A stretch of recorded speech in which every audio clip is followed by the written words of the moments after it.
तं मन्त्रः प्रयत्नः साधकः गुरूपायः शरीरं हविः ज्ञानम् अन्नम् विद्या संहारे तदुत्थ स्वप्न दर्शनम। चित्त ही मंत्र है, प्रयत्न ही साधक है, गुरु उपाय है, शरीर हवि है, ज्ञान ही अन्न है, विद्या के संहार से स्वप्न पैदा होते हैं।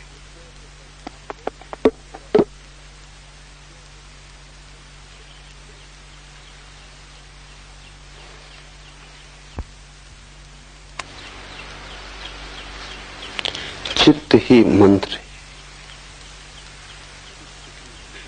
मंत्र का अर्थ है जो बार बार पुनरुक्त करने से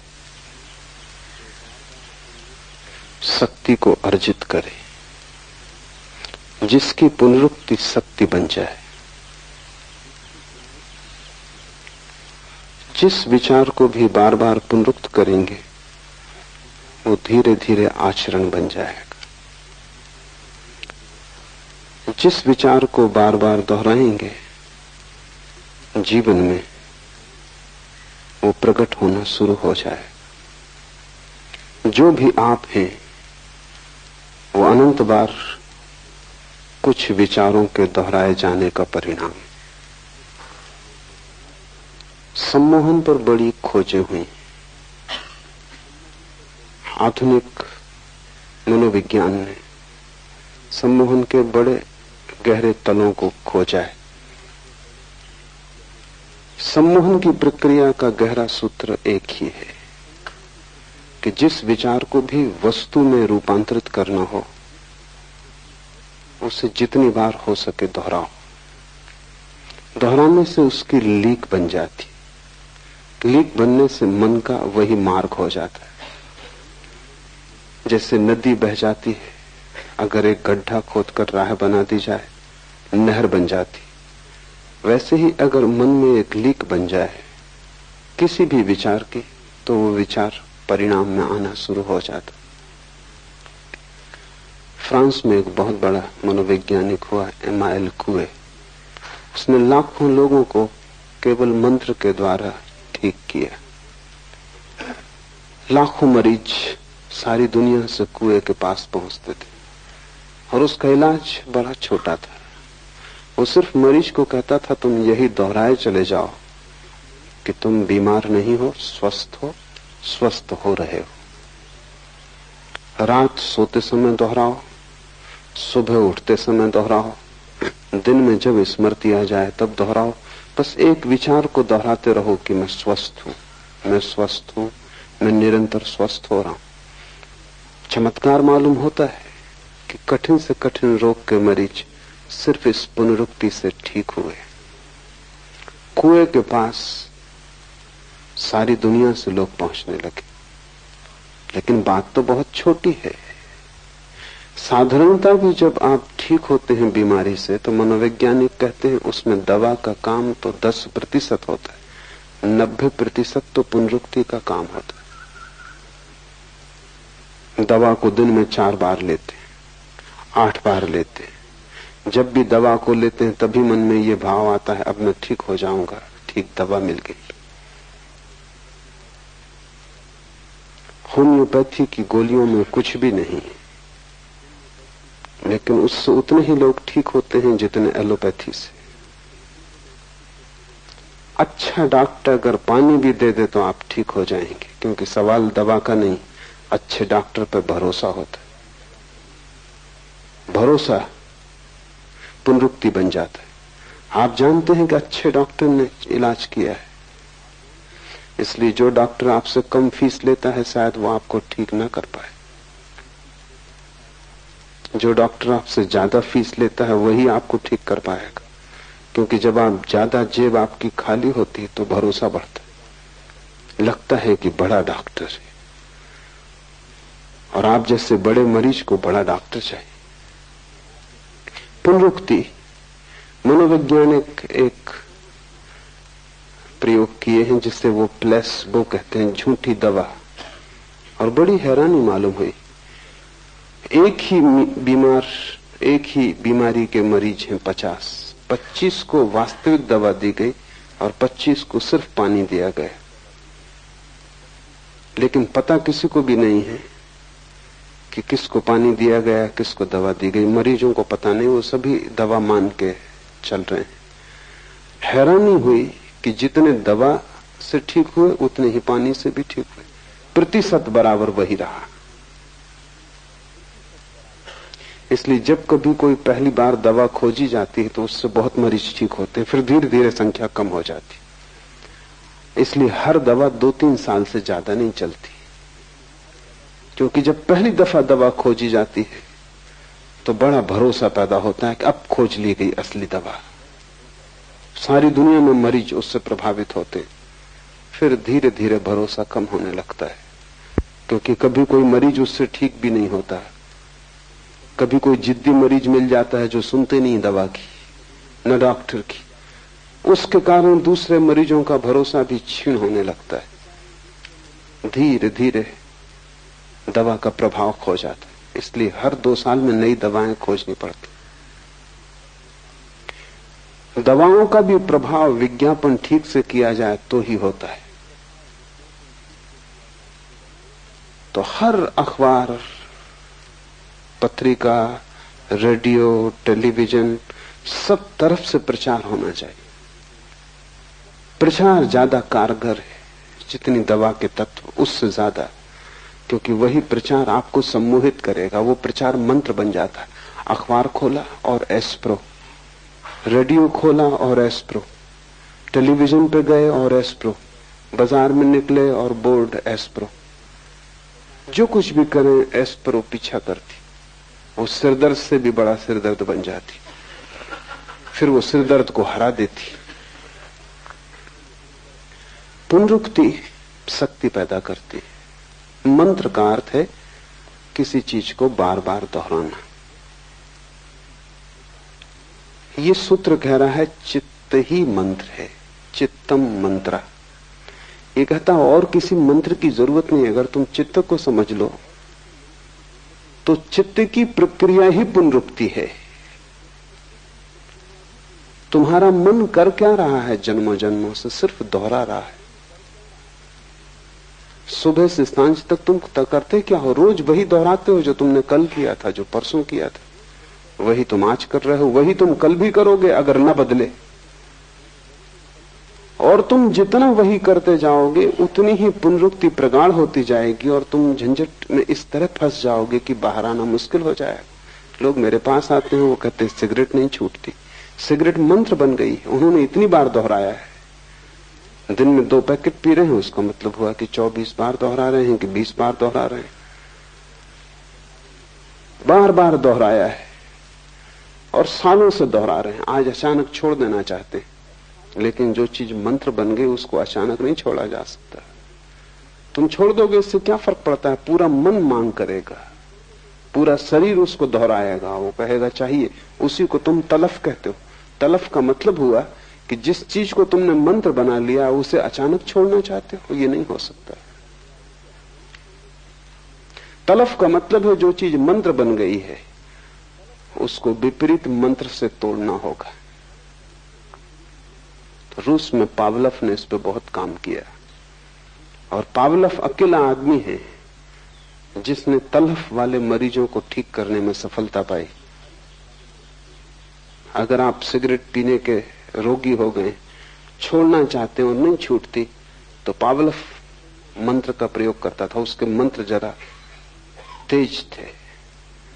आपको सिगरेट देगा और जैसे आप सिगरेट हाथ में लेंगे आपको बिजली का शॉक लगेगा, झंझना जाएगी पूरी तबीयत, सिगरेट हाथ से छूट जाएगी। ऐसा 7 दिन आपको पावलव भर्ती रखेगा अपने अस्पताल में, और जब भी आप सिगरेट पिएंगे तभी बिजली का शॉक लगेगा। 7 दिन में मंत्र सिगरेट से ज्यादा गहरा हो जाएगा। सिगरेट का नाम ही सुन के आपको कपकपी आने लगेगी। पीने का रस तो दूर, एक वैराग्य का उदय हो जाएगा। पावलव ने हजारों मरीज विपरीत मंत्र से ठीक किए। और पावलव कहता है कि जो लोग भी आदतों से ग्रस्त हो गए हैं, जब तक उनको विपरीत आदतें न दी जाएं जो पहली आदत से ज्यादा मजबूत हो, तब तक कोई छुटकारा नहीं। तुम्हारा जीवन जैसा भी है तुम्हारे मन का ही परिणाम है, और तुम दोहराए चले जाते हो। तुम क्रोध से बाहर भी होना चाहते हो, लेकिन तुम रोज क्रोध को दोहराए चले जाते हो। जितना दोहराते हो उतना मजबूत हो रहा है। कितनी बार तुम कस्में खाते हो कि अब नहीं करूंगा, और कस्में टूट जाती हैं, और क्रोध फिर करते हो, उपद्रव और भी बढ़ गया। इससे तो बेहतर था कसम तुमने न खाई होती, क्योंकि अब ये दोहरा मंत्र हो गया। अब तुम जानते हो कि क्रोध कसम से ज्यादा बड़ा है और ज्यादा ताकतवर है, कसमों का कोई मूल्य नहीं है। तुम कितना ही व्रत लो, तुम्हारे व्रत दो कौड़ी के हैं, क्रोध ज्यादा सबल है। ये भी सम्मोहन बैठ गया। अब तुम जब कसम भी लोगे, व्रत भी लोगे, तब भी तुम जानते हो भीतर कि ये सधने वाली नहीं है। तुम भीतर दोहरा रहे हो उस समय भी कि ये होगा नहीं, मैं ले तो रहा हूं लेकिन ये होगा नहीं। भूल के भी व्रत मत लेना अगर उसे पूरा न कर सको। उससे तो बेहतर है कि तुम अपनी एक ही आदत से भरे रहना। व्रत लेके और तोड़ना बहुत महंगा धंधा है, क्योंकि तोड़ने की भी आदत बन रही है। फिर तुम जीवन में कभी भी व्रत न ले पाओगे। तथाकथित धार्मिक गुरुओं ने तुम्हें बहुत अधार्मिक बनाया है, क्योंकि वो सस्ते में व्रत दे देते। तुम मंदिर गए, तुम साधु के पास गए, मुनि के पास गए, और वो कहता है कोई व्रत लो। उसके प्रभाव में, मंदिर की शांति में, और फिर अहंकार में कि जब साधु कह रहा है तो ये कहना कि मैं कोई भी व्रत न ले सकूंगा बड़ी दीनता मालूम पड़ती। तो तुम कहते हो आज से सिगरेट छोड़ देंगे। मेरे एक मित्र है, उनका दिमाग जरा खराब है लेकिन आपसे बेहतर। वो एक मुनि के पास गए, जैन है, और मुनि ने कहा कि कोई व्रत लो। उन्होंने कहा अच्छी बात है, ले लिया। मुनि ने कहा क्या लिया? उन्होंने कहा आज से बीड़ी पिया करेंगे। दिमाग उनका खराब है, लेकिन व्रत का उन्होंने पालन किया है। वो तब तक बीड़ी पीते नहीं थे। और मैं आपको कहता हूं कि वो ज्यादा फायदे में रहे बजाय उस आदमी के जिसने नियम लिया कि मैं बीड़ी नहीं पीऊंगा और फिर बीड़ी पीनी शुरू कर दी। उसका व्रत भी टूट गया, उसकी आत्मग्लानि बढ़ गई। कम से कम वो सफल तो हुए। दिमाग उनका खराब हो आपसे बेहतर। कम से कम इतना तो है कि व्रत पूरा किया है। इससे जब भी व्रत टूटता है तो आत्मग्लानि पैदा होती, अपराध पैदा होता है। और जितनी आत्मग्लानि पैदा होती, अपराध पैदा होता, उतना तुम दीन होते जाते हो। और आत्मा तो उसको मिलेगी जो सम्राट है, जो दीन नहीं। तुम आत्मा से दूर हटते जाते हो। मन का स्वरूप समझो तो ये सूत्र समझ में आ जाएगा। मन की सारी कला पुनरुक्ति है। मन मंत्र है। जो जो तुमने दोहराया है वही तुम्हारी आदत बन गई है। जो जो तुम दोहराते रहोगे वही तुम्हारे जीवन में आता रहेगा। जन्मों जन्मों से तुमने एक ही बात दोहराई है तो वही बात तुम्हें बार बार उपलब्ध हो जाती, और तुम गलत को दोहराने से बंधे हो। क्या करना? पहली बात, गलत को तोड़ने की जल्दी मत करना। बेहतर यह होगा कि गलत को तोड़ने की कोशिश करने की बजाय तुम सही को करने के नया मंत्र सीखना। तुम सिगरेट पीते हो, कोई हर्जा नहीं, तुम ध्यान सीखना। सिगरेट ध्यान में जरा भी बाधा नहीं। तुम ध्यान सीखना, तुम ध्यान के मंत्र को सघन करना। जिस दिन ध्यान के मंत्र में तुम सफल हो जाओगे उस दिन तुम्हें आत्मगौरव उपलब्ध होगा। उस आत्मगौरव और ध्यान की सफलता में सिगरेट को छोड़ना आसान हो जाएगा, क्योंकि तुमने एक विधायक मंत्र पूरा कर लिया।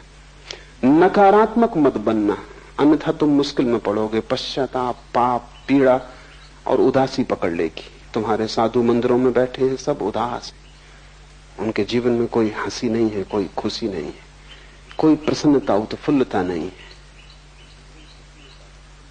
क्योंकि उन्होंने नकारात्मक मंत्रों का उपयोग किया, नेगेटिव उनकी खोज है।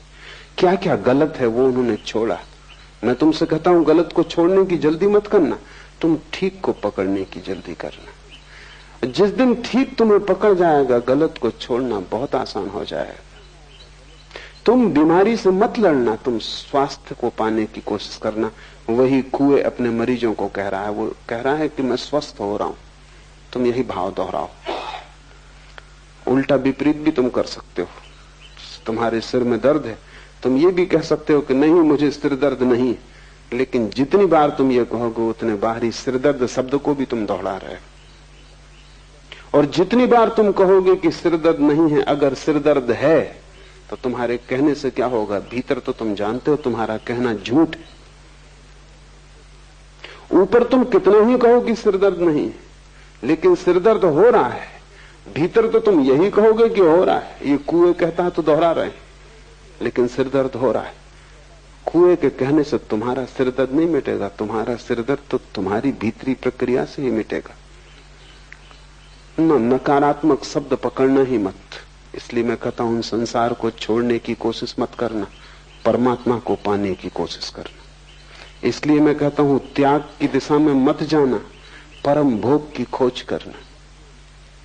क्या गलत है उस पर आंख मत गड़ाना, क्योंकि गलत को छोड़ने के लिए भी तो गलत को देखना पड़ता है बार बार, और जितना तुम देखते हो उतना ही मंत्र दोहराया जा रहा है। और जिस चीज को भी तुम देखते रहते हो उससे तुम सम्मोहित हो जाते हो। दुनिया भर में बहुत खोजबीन चली है कार के एक्सीडेंटों के बाबत, क्योंकि अब कार के एक्सीडेंट से उतने आदमी मर रहे हैं जितने युद्धों में भी नहीं मर रहे। दूसरे महायुद्ध में 1 साल में जितने आदमी मरे, उससे 2 गुने आदमी सिर्फ कार के एक्सीडेंट से मर रहे हैं सारी दुनिया में। बहुत बड़ी संख्या है, कुछ करना जरूरी है। और बहुत सी बातें प्रकाश में आई हैं। उसमें एक बात तो ये प्रकाश में आई है कि कार के एक्सीडेंट अक्सर रात 12 बजे और 3 बजे के बीच में होते हैं। 50% एक्सीडेंट, दुर्घटनाएं रात 12 बजे और 3 बजे के बीच में होती, क्योंकि वो समय निद्रा का समय और मन तंद्रा में हो जाता है, होश खो जाता है। उस होश सम्मोहन बिल्कुल आसान है और ड्राइवर सम्मोहित हो जाता है, क्योंकि कार की पुनरुक्त होती आवाज, वही आवाज बार बार दोहर रही। रास्ते पर आंख गड़ी है, वही रास्ता सैकड़ों मील तक दिखाई पड़ रहा है। और मनोवैज्ञानिक कहते हैं कि रास्तों पर बीच में जो सफेद लकीर डाली जाती, उसके कारण हजारों लोग मर रहे हैं, क्योंकि उस लकीर को देखते देखते देखते देखते ड्राइवर उसको देखता रहता, सम्मोहित हो जाता है। फिर वो होश में नहीं है, वो नशे में है। 12 और 3 के बीच वैसे ही नींद का वक्त कार की एक ही सी गूंजती आवाज ऊब पैदा करती है, निद्रा लाती, मंत्र बन जाती। फिर एक ही रास्ता और रात में बेरौनक, क्योंकि न आसपास के वृक्ष दिखाई पड़ते हैं, न पहाड़ दिखाई पड़ते हैं, सिर्फ रास्ता दिखाई पड़ता है। और फिर बीच में पड़ी सीधी लकीर। छोटा सा प्रयोग करके देखना, एक मुर्गी को टेबल पर रखना, एक सीधी लकीर खींच देना, मुर्गी की गर्दन झुका के लकीर पे लगा देना ताकि लकीर उसको दिखाई पड़ने लगे। फिर तुम छोड़ देना, मुर्गी वहीं रुकी रहेगी, फिर वो हटेगी नहीं। वो सम्मोहित हो गई, वो घंटों वैसी ही बैठी रहेगी। वो लकीर से पकड़ गई, लकीर ने उसे पकड़ लिया। मनोवैज्ञानिक कहते हैं कि ड्राइवर को लकीर पकड़ लेती बीच में, इसलिए वो कहते हैं कि रास्ते सीधे मत बनाओ, रास्ते में भेद होना चाहिए ताकि तंद्रा टूटे, और एक सी पुनरुक्ति नहीं होनी चाहिए। वो ये भी सुझाव देते हैं कि कार की आवाज भी बीच बीच में थोड़ी बदले तो ठीक होगा, बदलाहट से तंद्रा टूटेगी और सैकड़ों दुर्घटनाएं कम हो जाएंगी। तुम्हारी जिंदगी की भी दुर्घटनाएं सैकड़ों कम हो सकती हैं। एक तो गलत पे तुम नजर मत बांधो, क्योंकि जिसको तुम देखोगे वो तुम्हारे भीतर प्रविष्ट होता जाता है। और तुम गलत पर नजर बांधने के आदी हो। तुम्हारे भीतर जो जो बुरा है उसी पर तुम ध्यान देते हो। क्रोधी अक्सर क्रोध पर ध्यान देता है, कैसे छुटकारा पाऊं। हालांकि वो सोचता है कि मैं छुटकारा पाने के लिए ध्यान दे रहा हूं, लेकिन उसे पता नहीं कि जितना तुम क्रोध पर ध्यान दे रहे हो उतना ही क्रोध की लकीर से तुम सम्मोहित हो जाओगे। कामी काम वासना पर ध्यान लगाए रखता है। मैंने सुना है मुल्ला नसरुद्दीन बूढ़ा हो गया, 100 साल की उम्र का हो गया। पत्रकार उसके घर आए उसकी भेंट लेने, क्योंकि वो अकेला आदमी था जो उस इलाके में 100 साल का हो गया था। उन्होंने कई प्रश्न पूछे। उनमें एक प्रश्न ये भी था कि तुम्हारा स्त्रियों के संबंध में क्या ख्याल है। नसरुद्दीन ने कहा, ये बात ही मत पूछो मुझसे। 3 दिन पहले ही मैंने उनके संबंध में सोचना बंद कर दिया। 100 साल का आदमी, वो भी अभी 3 दिन पहले तक उनके ही संबंध में सोच रहा था।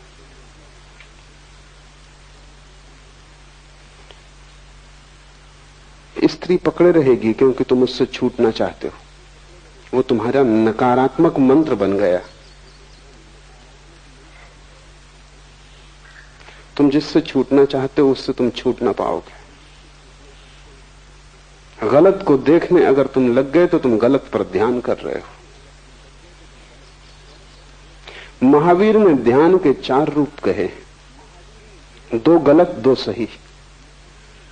दुनिया में किसी भी आदमी ने गलत को ध्यान नहीं कहा है, महावीर ने कहा है।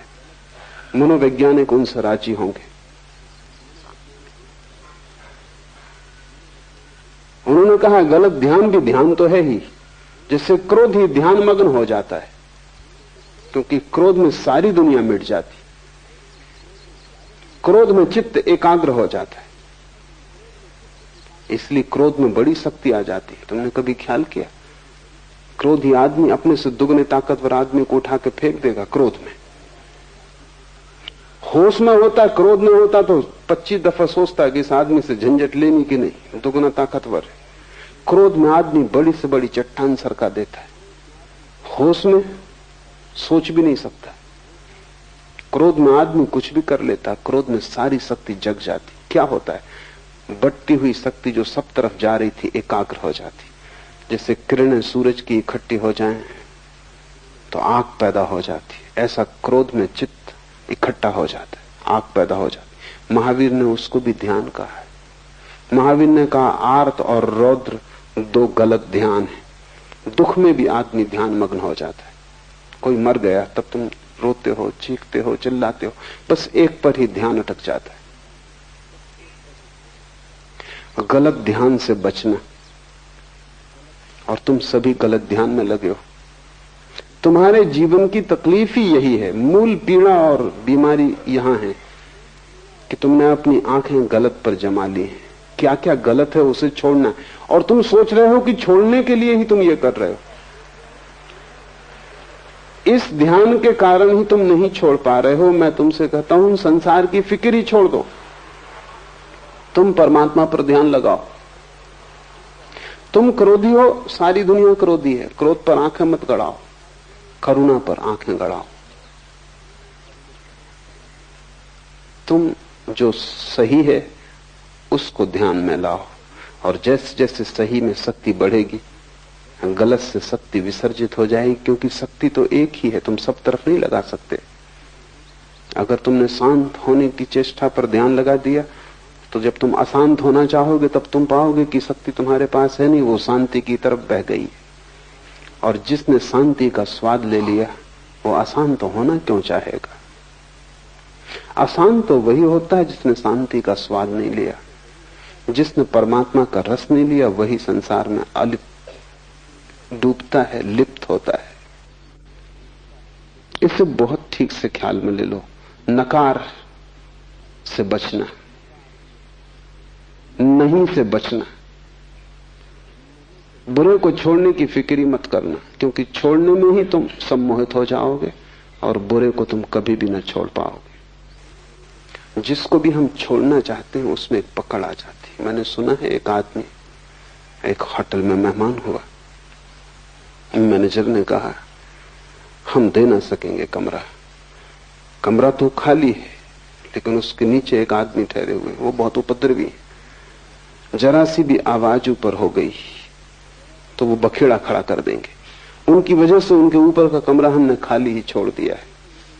उस आदमी ने कहा कि चिंता आप ना करें, मैं तो बाजार में दिन भर उलझा रहूंगा, रात कोई 11-12 बजे लौट के सो जाऊंगा और 3 बजे की मुझे गाड़ी पकड़ लेनी है। 3 घंटे मुश्किल से मैं इस कमरे में रहूंगा, कोई कारण नहीं है मेरे द्वारा उपद्रव होने का, फिर मैं ध्यान भी रखूंगा, आपने बता दिया तो ठीक किया।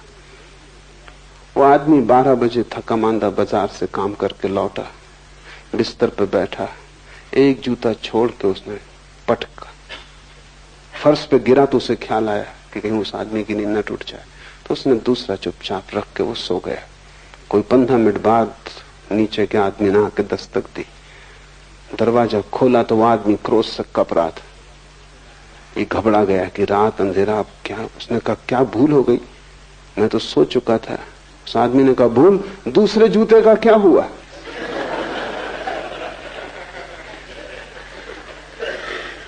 पहला गिरा, मैंने कहा आ गए, फिर दूसरे का क्या हुआ?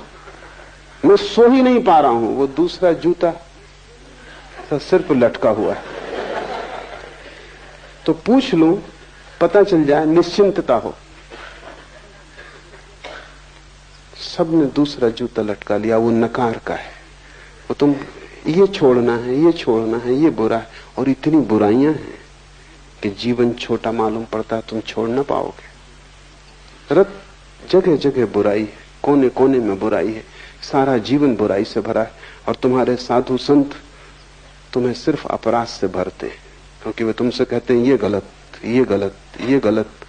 उनसे सही की तो तुम खबर ही ना पाओगे, क्योंकि वे कहते हैं जब तक गलत न छूटेगा तब तक सही तुम्हें मिलेगा भी कैसे। और उनकी बात तर्कयुक्त मालूम पड़ती। वो ये कह रहे हैं कि जब तक अंधेरा न जाएगा तब तक प्रकाश जलेगा कैसे। और मैं तुमसे कहता हूं कि अगर तुमने उनकी बात सुन ली तो कितनी ही तर्कयुक्त मालूम होती, तुम भटक जाओगे जन्मों जन्मों तक। उन्हीं की बात से तुम भटके हुए हो। तुम्हें शैतानों ने नहीं भटकाया है, तुम्हारे तथाकथित संतों ने भटकाया है। क्योंकि बात तर्कयुक्त लगती है, जब तक गलत ना छूटेगा ठीक कैसे मिलेगा। लेकिन कभी तुमने कोशिश की है अंधेरे को हटाने की? पहले अंधेरा हट जाए फिर दिया जलाओगे तो फिर तुम कभी ना जला पाओगे। मैं तुमसे कहता हूं तुम दिया जलाना, अंधेरे की तुम बात ही मत करो, क्योंकि दिया जलते ही अंधेरा हट जाता है। तुम प्रकाश लाओ, अंधेरे पर ध्यान मत करो। दुनिया में कोई अंधेरे को कभी नहीं हटा पाया। बुराई कभी नहीं हटाई जा सकती, भलाई लाई जा सकती।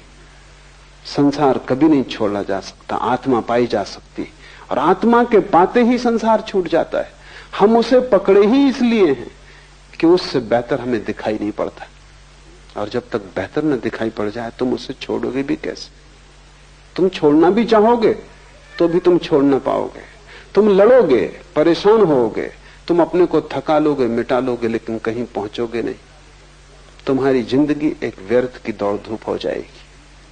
फिर तुम उतर आओगे शरीर में, फिर वही चक्र शुरू हो जाएगा। इससे जो बच गया बुराई पर ध्यान देने से, वो भलाई को उपलब्ध हो जाता है। चित्त मंत्र है, चाहे बुराई के लिए उपयोग कर लो चाहे भलाई के लिए। पुनरुक्ति शक्ति बन जाती।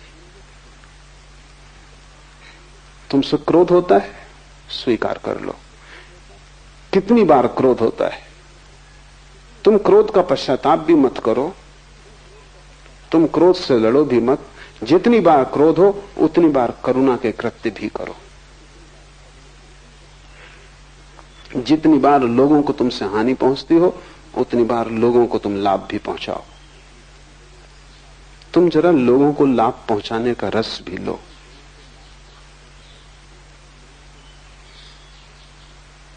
बुराई के लिए अपने को दंड मत दो, भलाई का पुरस्कार भोगो।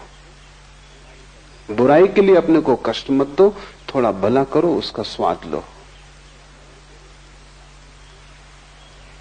अगर तुमसे किसी के प्रति गाली निकल गई है तो जाके किसी की प्रशंसा करो, किसी के गुण को भी गाओ। गाली का रस तुमने काफी लिया है, अब किसी के गुण ग्राहकता का रस भी लो। कांटों से मत उलझो, वो हैं, ध्यान फूलों पर दो। एक दफा कांटों से तुम उलझ गए तो फूलों तक तुम पहुंच ही ना पाओगे, कांटे बहुत हैं। और जब तक तुम पहुंचोगे तुम इतने लहूलुहान हो जाओगे कि फूल भी तुम्हें सुख न दे सकेंगे, और फूलों का भी जो स्पर्श है वो तुम्हें पुलकित ना करेगा। तुम घावों से भर गए होगे, फूल भी कष्ट देंगे, क्योंकि घाव अगर पहले से ही लगा हो तो फूल भी पीड़ा देगा। कांटों पर ध्यान मत दो, ध्यान फूल पर दो।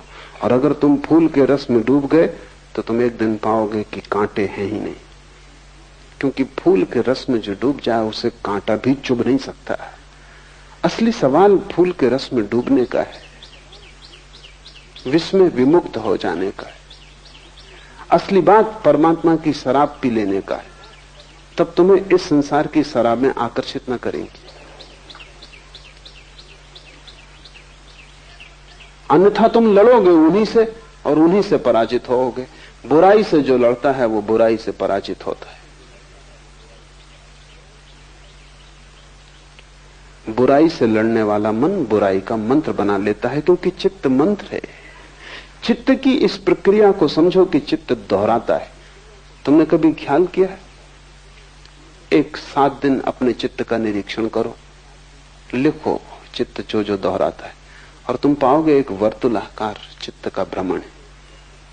अगर तुम ठीक से निरीक्षण करोगे तो तुम पाओगे जैसे रात आती है, दिन आता है, सुबह होती, सांझ होती, ऐसे ही चित्त में क्रोध का बंधा हुआ समय,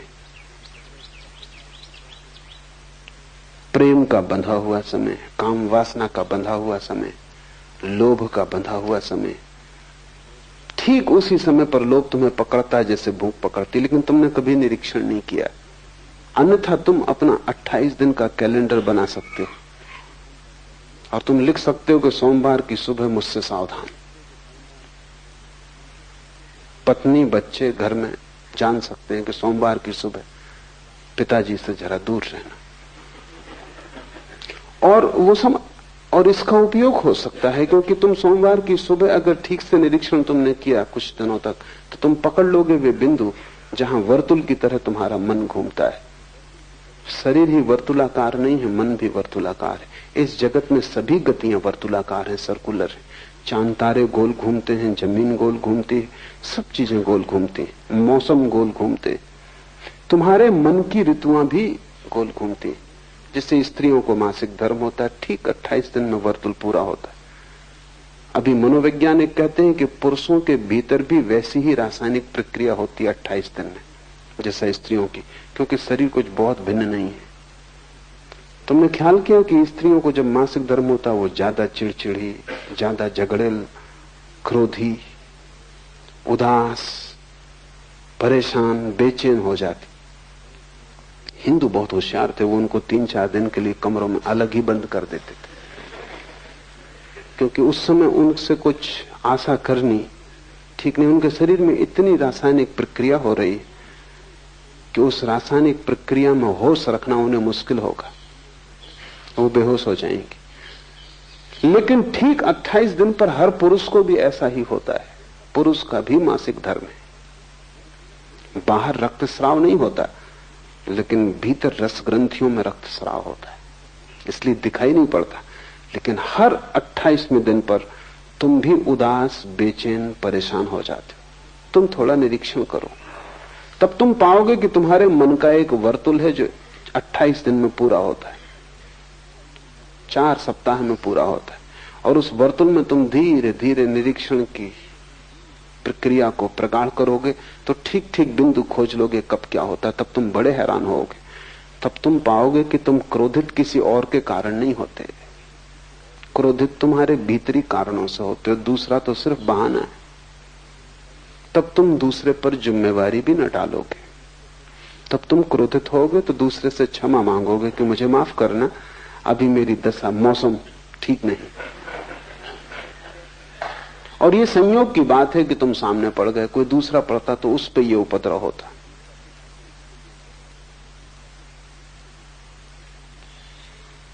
आत्मनिरीक्षण से तुम इस बात को सहज ही समझ लोगे कि मन एक वर्तुल में घूम रहा है, वो एक मंत्र है।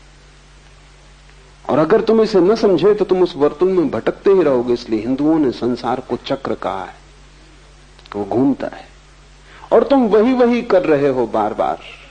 और तुम ये भी मत सोचना कि तुम कुछ नया कर रहे हो, सभी लोग वही कर रहे हैं। जब पहली दफा तुम प्रेम में पड़ते हो तो तुम सोचते हो संसार में शायद ऐसा अनूठा घटना कभी घटी नहीं, रोज घट रही है। वही सारे लोग करते रहे, वही पशु पक्षी कर रहे हैं, पौधे कर रहे हैं, आदमी कर रहा है। कुछ प्रेम तुम्हें घट गया है ऐसा नहीं, सभी को वैसा ही घटा है। क्रोध भी सभी को वैसा ही घटा है। इस वर्तुल के बाहर सिर्फ एक चीज है, वो ध्यान है, जो अपने आप नहीं घटती। बाकी सब अपने आप घटेगा, तुम्हें कुछ करने की जरूरत नहीं। तुम चक्के पे बैठे भर रहो, चक्का अपने आप घूम रहा है, तुम उसमें बंधे हुए घूमते रहोगे।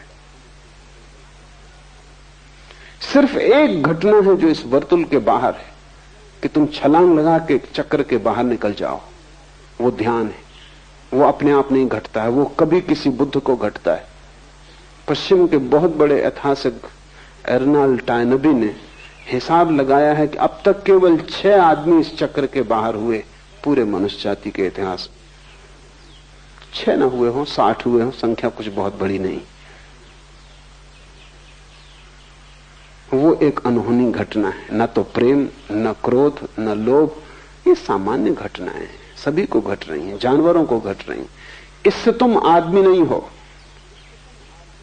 तुम्हारे जीवन में आदमी होने का सूत्र तो उसी दिन घटेगा जिस दिन तुम इस चित्त के मंत्र के बाहर हो जाओ, चित्त के वर्तुलाकार भ्रमण के बाहर हो जाओ। ये चित्त का चक्र टूट जाए और तुम इसके बाहर हो जाओ। वो ध्यान है। ध्यान वर्तुलाकार नहीं है। ध्यान एक स्थिति है, मन एक गति है। ध्यान ठहराव का नाम है, मन भटकाव का नाम। और भटकाव भी कुछ नई जगहों पर नहीं, वही जगह फिर वही जगह फिर कोल्हू के बैल की तरह तुम घूम रहे हो। सचेत होकर देखोगे तो समझ में आ जाएगा ये कोई सिद्धांत नहीं है, ये तथ्य है। ये कोई दर्शन शास्त्र का सिद्धांत नहीं है। तुम्हारे मन का वर्तुलाकार भ्रमण, तुम्हारे मन का मंत्र की भांति होना, ये तुम्हारे जीवन का तथ्य है। जिन्होंने जीवन को समझने की कोशिश की है उन्होंने इसका आविष्कार किया है। ये कोई विचार से निर्णित सिद्धांत नहीं है, अनुभव से पाया गया तथ्य है। तुम भी इसे अनुभव से पा सकते हो। मैं कहता हूं इसलिए मानने की जरूरत नहीं, शिव कहें इसलिए मानने की कोई जरूरत नहीं। तुम्हारे पास आंखें हैं, आंख बंद करके मन को जरा कुछ दिनों तक देखते रहो, तब तुम हैरान हो जाओगे। तब तुम पाओगे कि तुम इस चाक से बंधे हो और सारी प्रकृति इसी चाक से बंधी है। तुम्हारी मनुष्यता की घोषणा इसमें नहीं, तुम्हारी गरिमा इसमें नहीं, तुम्हारी गरिमा इसके बाहर उतर जाने में। उसी क्षण तुम बुद्धत्व को उपलब्ध हो जाते हो या शिवत्व को उपलब्ध हो जाते हो। चित्त मंत्र है, पुनरुक्ति चित्त का स्वभाव है, रिपीटिशन। इसलिए चित्त के जगत में कभी कोई नई चीज नहीं घटती। चित्त के जगत में कभी भी कोई मौलिक तत्व नहीं घटता। वहां सब बासा और पुराना है, सब उच्छिष्ट। तुम उसी की उगाली करते हो। भैंस को देखा है, उगाली करते, भोजन कर लेती, फिर उसको निकाल के मुंह में उगाली करती रहती। चित्त उगाली कर रहा है। तुम जो भी ले लेते हो भोजन की तरह चित्त में, फिर चित्त उसकी उगाली करता रहता है। पढ़ो एक किताब, फिर चित्त में वो चलने लगेगी। मुझे सुन के जाओगे, फिर 24 घंटे वो चित्त में चलने लगेगा। एक चक्र शुरू हो गया। चित्त फिर उसे चबाएगा, पचाएगा, पुनरुक्त करेगा। लेकिन चित्त में नया कभी नहीं घटता। ओरिजिनल मौलिक चित्त में कभी नहीं घटता। और आत्मा मौलिक तत्व है, परमात्मा परम मौलिकता है, वो नवीनता है, उससे ज्यादा ताजा और कुछ भी नहीं। चित्त से वो उपलब्ध न होगा, चित्त के मंत्र को तोड़ना पड़ेगा। ये सूत्र ठीक से समझना, चित्त ही मंत्र है और प्रयत्न साधक है। दूसरा सूत्र, प्रयत्न का अर्थ है इस चित्त के चक्र के बाहर निकलने की चेष्टा। जो निकल गया वो सिद्ध है, जो निकलने की चेष्टा कर रहा है वो साधक है। और महत प्रयत्न करना होगा तभी तुम निकल पाओगे। उतना ही प्रयत्न करना होगा जितना चित्त को बांधने में तुमने किया है। लेकिन बड़ी कठिनाई यह है कि उसी चित्त से तुम देखते हो, इसलिए तुम जो देखते हो चित्त उसे अपने ही रंग में रंग देता है। ये बड़ी कठिनाई। मैं तुमसे बोल रहा हूं, तुम सुन रहे हो लेकिन तुम नहीं सुन रहे, तुम्हारा चित्त बीच में खड़ा है। मैं जो भी कहूंगा चित्त अपना रंग उस पर फेंकेगा और उसको अपने अनुकूल बदल लेगा, उसका अर्थ बदल जाएगा। मुल्ला नसरुद्दीन शराब पिए एक बस में सवार हुआ। एक बूढ़ी औरत जिसके बाल सब सफेद हो गए, उसे बड़ी दया आई। मुल्ला अभी जवान था, मुंह से शराब की बदबू आ रही। तो उस बूढ़ी औरत ने उससे कहा, बेटे तुम्हें होश है या नहीं? तुम सीधी नरक की यात्रा पे जा रहे हो। मुल्ला उछक के खड़ा हो गया। उसने कहा, रोको भाई, मैं गलत बस में सवार हो गए।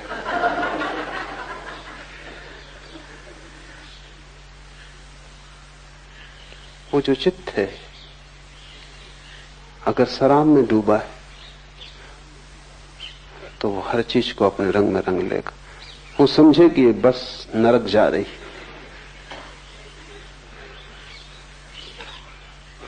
तुम्हारा चित्त 24 घंटे यही कर रहा है। इसलिए बड़ी से बड़ी जटिल बात है वो ये है कि चित्त को अलग करके सुनने की चेष्टा।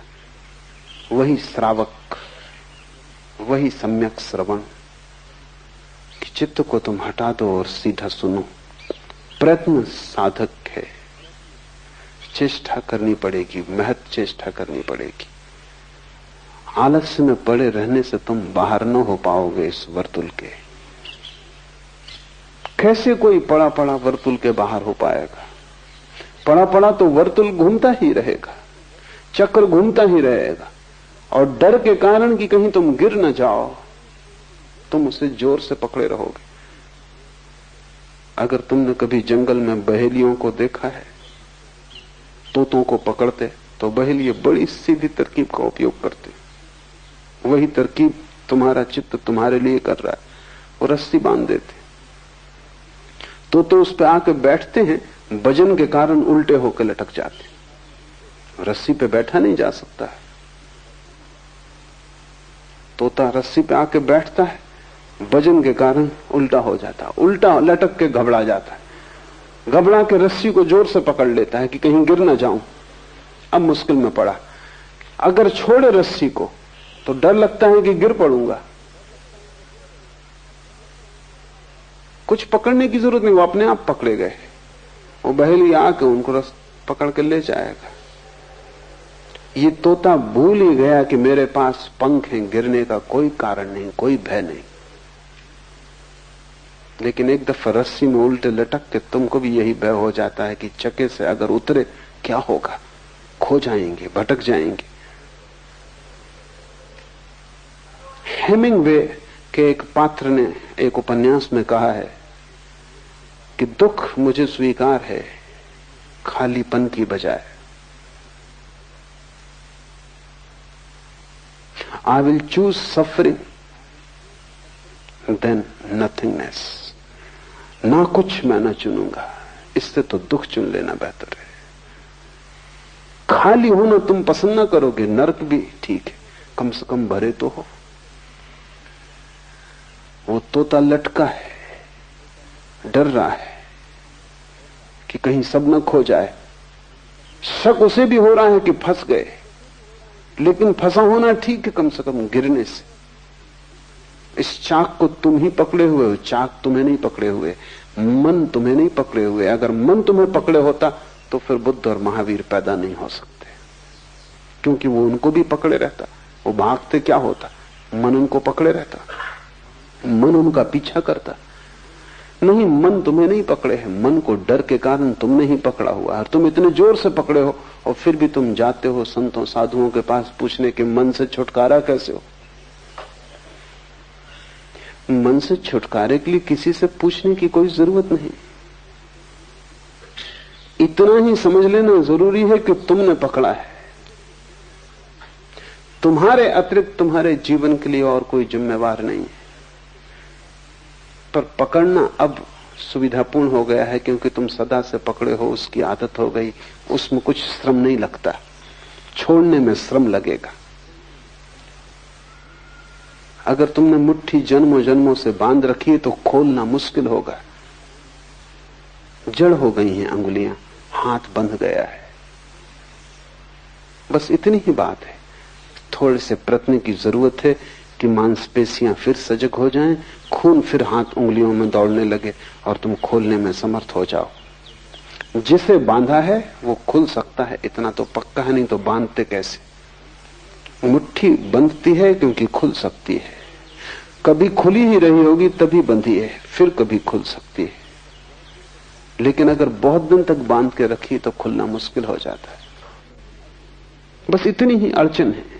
प्रयत्न की इसलिए जरूरत है। प्रयत्न का अर्थ है चित्त को छोड़ने के लिए श्रम करना होगा, और चित्त बार बार तुम्हें समझाएगा कि क्या कर रहे हो, क्या पागलपन कर रहे हो, क्योंकि तुमने छोड़ा कि चित्त मरा। प्रयत्न साधक है। तुम जब तक साधक न होगे तब तक तुम प्रयत्न ना करो। प्रयत्न तुम थोड़ा बहुत करते भी हो, लेकिन वो हमेशा आधा आधा है, और आधे मन से किए गए प्रयत्न का कोई अर्थ नहीं। वो ऐसा है जैसे एक हाथ से चाक को पकड़े हैं और दूसरे से छोड़ा, फिर इससे पकड़ा और दूसरे से छोड़ा, उससे कुछ हल ना होगा। नहीं, आधे आधे से कोई प्रयोजन नहीं। एक व्यापारी अपनी पत्नी को सांझ कहा कि एक बड़ा ग्राहक आ रहा है, लाखों रुपए का सौदा होना है, तो मैं जाता हूं। ताजमहल में भोजन पर निमंत्रण दिया है। वो गया, रात आधी रात पिए खाए पिए लौटा। पत्नी ने कहा कुछ हुआ? उसने कहा 50-50, आधा आधा। पत्नी ने कहा चलो कुछ तो हुआ। फिर पत्नी ने सोचा कि मतलब क्या है आधे आधे का, तो उसने पूछा जब वो सोने ही जा रहा था पति की 50-50 का मतलब, तो उसने कहा मैं तो पहुंचा, वो ग्राहक नहीं आया।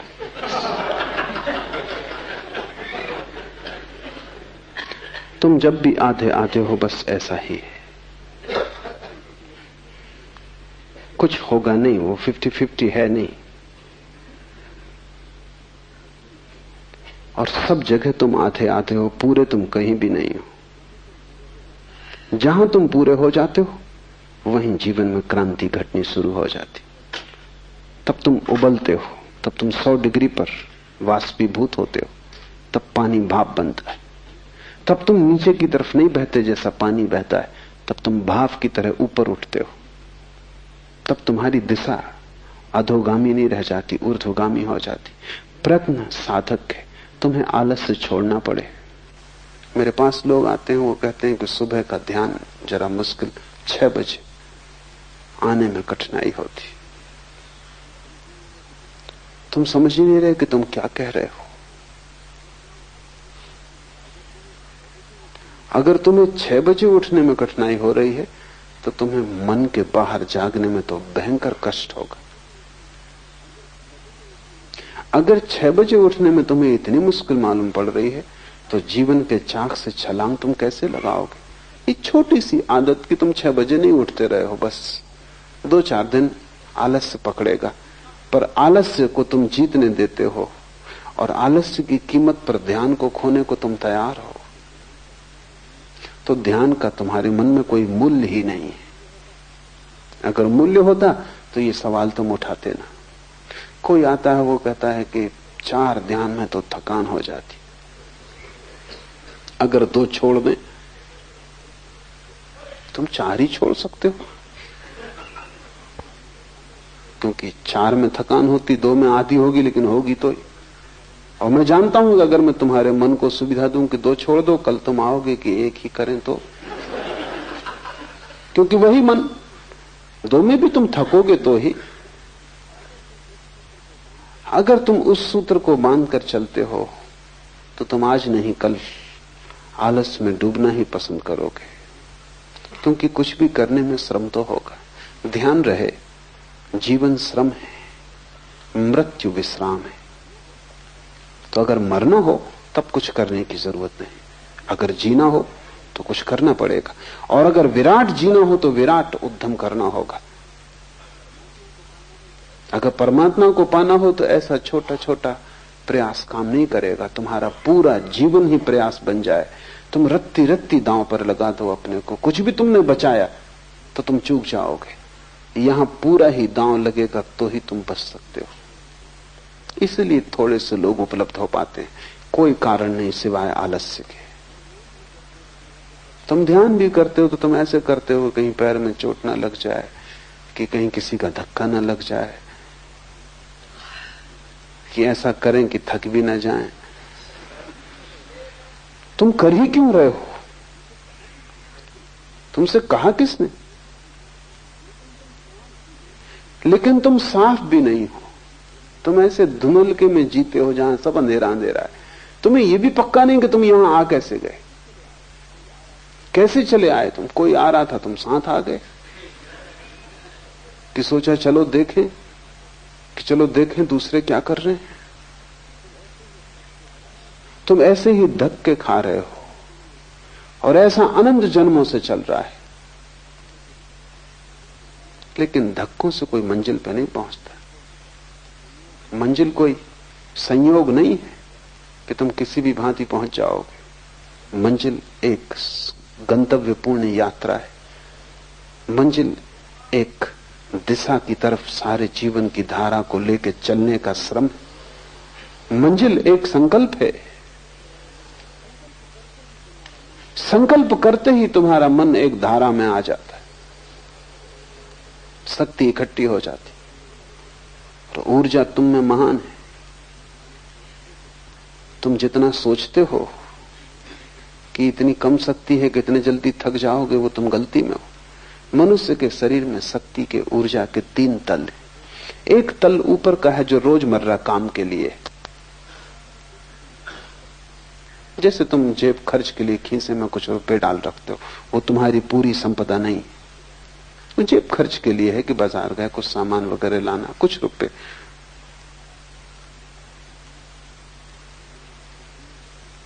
मुल्ला नसरुद्दीन एक दफा गांव से गुजर रहा था, बाहर अंधेरा था, 4 आदमियों ने पकड़ कर उस पर हमला कर दिया। उसने इस भयंकर ढंग से लड़ाई की कि चारों को पछाड़ दिया। बामुश्किल वो 4 उस पर कब्जा कर पाए, बामुश्किल। और जब उसके खीसे में हाथ डाला तो केवल 7 पैसे थे। तो उनने कहा हद कर दी नसरुद्दीन, 7 पैसे के लिए। नसरुद्दीन ने कहा कि मैं नहीं समझा कि तुम 7 पैसे के लिए लड़ रहे हो। बाएं पैर के जूते में 500 रुपए छिपा रखे। लेकिन तब उनने भी हिम्मत न की उसका बायां जूता खोलने की, क्योंकि जो 7 पैसे के लिए ऐसा भयंकर श्रम किया, उन्होंने कहा नमस्कार, फिर कभी।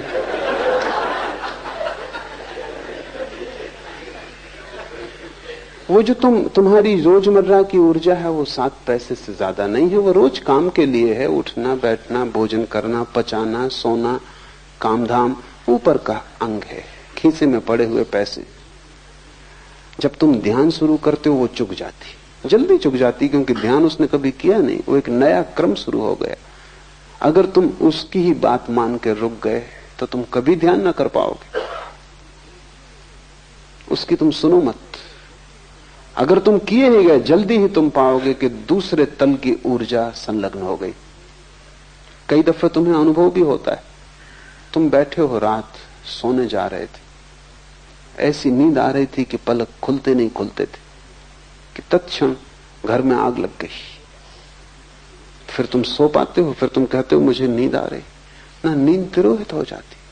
कहां से ये ऊर्जा आई? अभी तुम झपकी खा रहे थे और तुमसे कोई कहता है गीता पढ़ो तो तुम कहते हो भाई मुश्किल,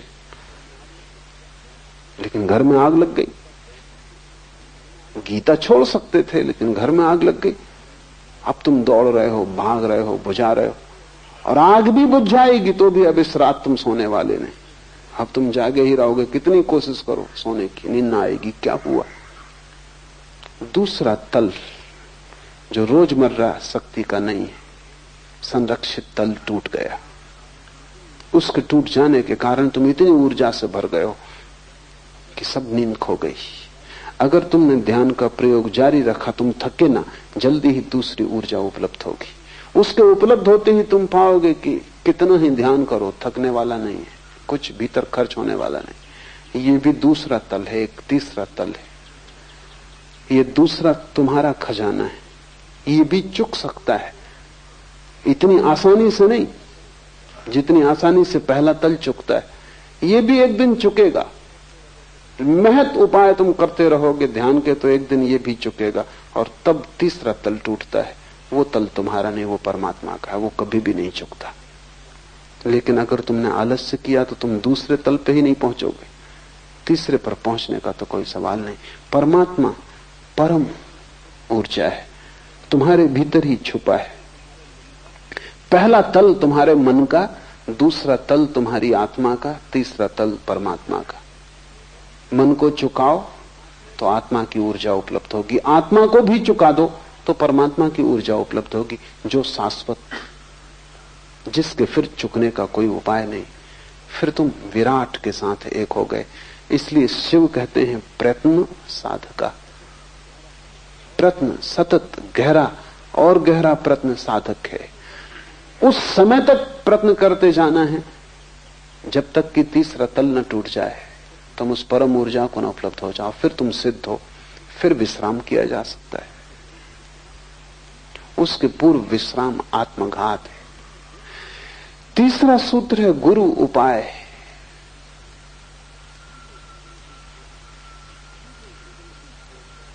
ये जो जीवन की खोज है तुम अकेले न कर पाओगे,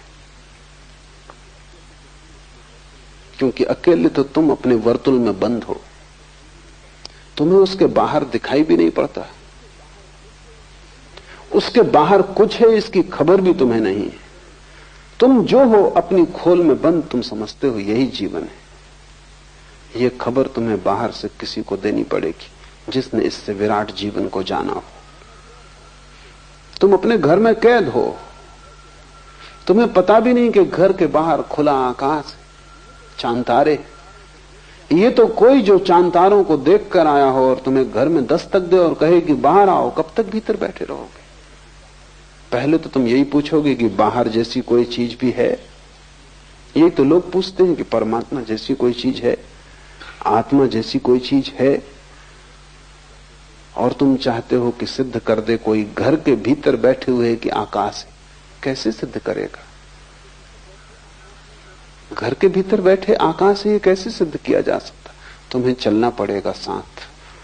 वो जो कह रहा है कि आकाश है, उसके पीछे तुम्हें 2-4 कदम उठाने पड़ेंगे, क्योंकि आकाश दिखाया जा सकता है, सिद्ध नहीं किया जा सकता। सिद्ध करने का कोई उपाय नहीं। और अगर कोई आकाश को सिद्ध करना चाहेगा घर के छप्पर के भीतर, तो तुम उसको हरा सकते हो, क्योंकि तुम कहोगे कहां की बातें कर रहे हो, छप्पर है, यहां तो कुछ दिखाई नहीं पड़ता, दीवालें हैं, क्या प्रमाण है कि बाहर कुछ है? तुम थोड़ा सा आकाश भीतर लाके मुझे दिखा दो, तो आकाश कोई वस्तु तो नहीं कि भीतर लाई जा सके, कि आकाश का काट के एक टुकड़ा हम भीतर ले आए, तुम्हें दिखा दें नमूना, ताकि फिर तुम बाहर जा सको।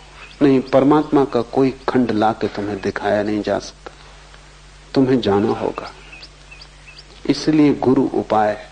गुरु का केवल इतना ही अर्थ है जिससे अनुभव हुआ हो, जिसने जाना हो, जो कारागृह से छूट गया हो।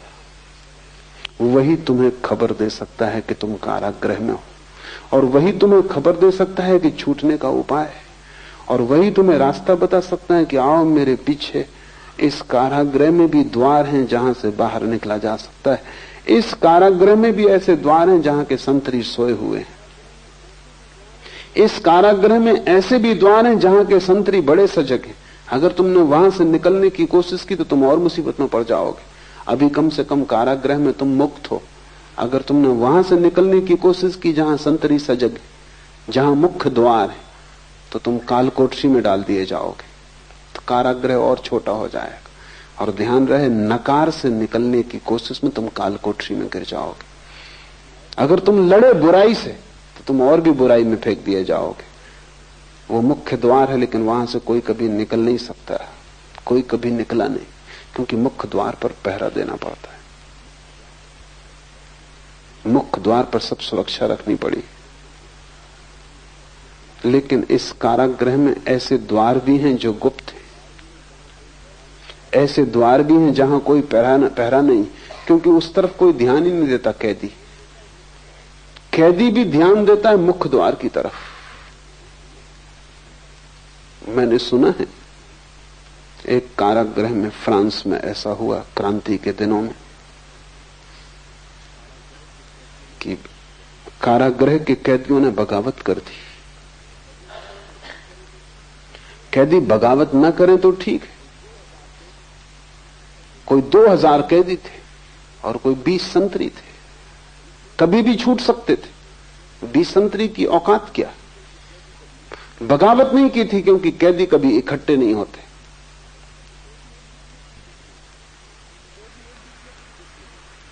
कैदी एक दूसरे के भी दुश्मन होते हैं। साथ होने के लिए इतनी भी सरलता नहीं होती। मित्रता बनाने का उपाय नहीं होता, एक दूसरे के शत्रु होते। इसलिए 20 संतरी काफी थे। फिर बगावत कर दी, कैदी इकट्ठे हो गए। उन्होंने बगावत कर दी तो जो प्रधान जेलर था वो घबराया। उसने कहा क्या करें। उसने पहला काम ये किया कि संतरियों से कहा कि मुख्य द्वार की फिक्र छोड़ दो, तुम जाके छोटी खिड़कियों और दरवाजों पर खड़े हो जाओ। संतरियों ने कहा भी कि यह निर्णय बड़ा गलत है।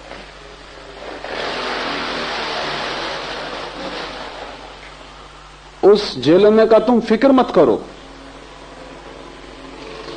मुख्य द्वार बिल्कुल छोड़ दो।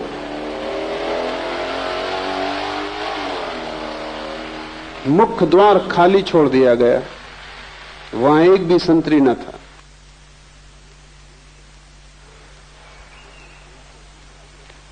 लेकिन कोई कैदी भाग न सका, क्योंकि छोटे द्वारों पर पहरा लगा दिया गया। जिन पे कभी पहरा न था उन पे पहरा लगवा दिया, और जहां सदा पहरा था वहां से पहरा बिल्कुल हटा दिया। अगर चाहते तो सभी कैदी बाहर निकल जाते। पीछे उस जेलर से उसके संतरियों ने पूछा कि हम समझे नहीं, तरकीब काम कर गई। तो उसने कहा कि बगावत का मतलब है कि कोई बाहर का आदमी भीतर पहुंच गया। इन कैदियों में कोई खुला आदमी बाहर से भीतर पहुंच गया है। कोई आदमी जो जानता है, और जो भी जानता है वो छोटे द्वारों से निकलने की चेष्टा करवाएगा। जो नहीं जानता वो हमेशा मुख्य द्वार से निकलने की कोशिश करेगा। तो कल तक हम मुख्य द्वार पर पहरा दे रहे थे क्योंकि अज्ञानी थे भीतर। लगता है कोई गुरु पहुंच गए।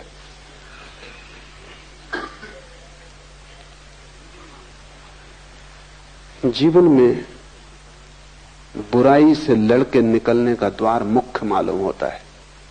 तुम्हारा मन कहता है पहले बुराई को मिटाओ, तभी तो साधुता उपलब्ध होगी। पहले गलत को छोड़ो, तभी तो ठीक के लिए राह बनेगी। पहले संसार को बाहर निकालो, तभी तो परमात्मा का सिंहासन खाली होगा। ये मुख्य द्वार है। गुरु तुम्हें इससे निकलने को न कहेगा, क्योंकि इससे कोई कभी नहीं निकल पाता। वहां पहरा भयंकर है, और जो आदमी वहां से निकलने की कोशिश करता है वो और छोटी कालकोठरियों में डाल दिया जाता है। मेरे देखे तुम्हारे साधु संत तुमसे भी बुरे कारागृहों में बंद है। तुम्हारे पास आंखें नहीं है इसलिए तुम्हें दिखाई नहीं पड़ता। ग्रस्त तो परेशान है ही, तुम्हारे साधु तुमसे भी बुरी तरह परेशान है। तुम्हारे पास कम से कम छोटा आंगन भी है जिसमें तुम थोड़ी स्वतंत्रता अनुभव करते हो, उनका आंगन भी छिन गया है। वो जेल के भीतर है, लेकिन जेल के भीतर जो स्वतंत्रता साधारण कैदी को मिलती है वो भी उनको नहीं है। वो 24 घंटे कालकोठरी में बंद है। मेरे पास साधु सन्यासी आते हैं, उनका मन बिल्कुल ही रुग्ण और विक्षिप्त है। एक जैन मुनि ने मुझे कहा कि 60 साल का हो गया हूं, 40 साल से मुनि हूं, लेकिन निरंतर मन में यह शक बना रहता है कि मैंने कहीं भूल तो नहीं की, कहीं ऐसा तो नहीं है कि साधारण संसारी आनंद भोग रहा है और मैं नाहक कष्ट पा रहा हूं। ये संदेह उठना बुद्धिमान आदमी के लिए स्वाभाविक है। ये आदमी ना समझ नहीं है, ये आदमी समझदार है। ये संदेह उठना स्वाभाविक, क्योंकि इसको दिखाई पड़ रहा, पाया तो मैंने कुछ भी नहीं। ये 40 साल क्रोध, काम, लोभ इससे ही लड़ने में बीत गए, मिला तो कुछ भी नहीं। और क्रोध मिट गया हो ऐसा भी नहीं, सिर्फ छिप गया है।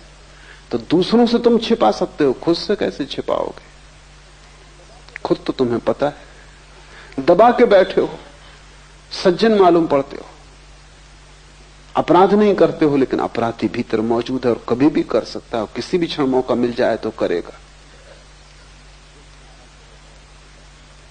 एक कारागृह और छोटा हो गया है। थोड़ी बाहर स्वतंत्रता थी घूमने की, वो भी छिन गई है, कालकोठरी है। प्रमुख द्वार से जो निकलने की कोशिश में करेगा वो और भी बंध जाएगा। लेकिन गुप्त द्वार है, पर गुप्त द्वार गुरु बता सकता है। चाबियां हैं जिनसे गुप्त द्वार खुल जाते हैं। जो बाहर जा चुका है वही तुम्हें बाहर ले जा सकता है। शास्त्र तुम्हें साथ दे सकते हैं कि तुम कारागृह में ही पढ़ते रहो, लेकिन तुम्हें बाहर नहीं ले जा सकते, क्योंकि शास्त्रों का अर्थ कौन करेगा? तुम ही करोगे। शास्त्रों को समझेगा कौन? तुम ही समझोगे। तुम अपने हिसाब से समझोगे।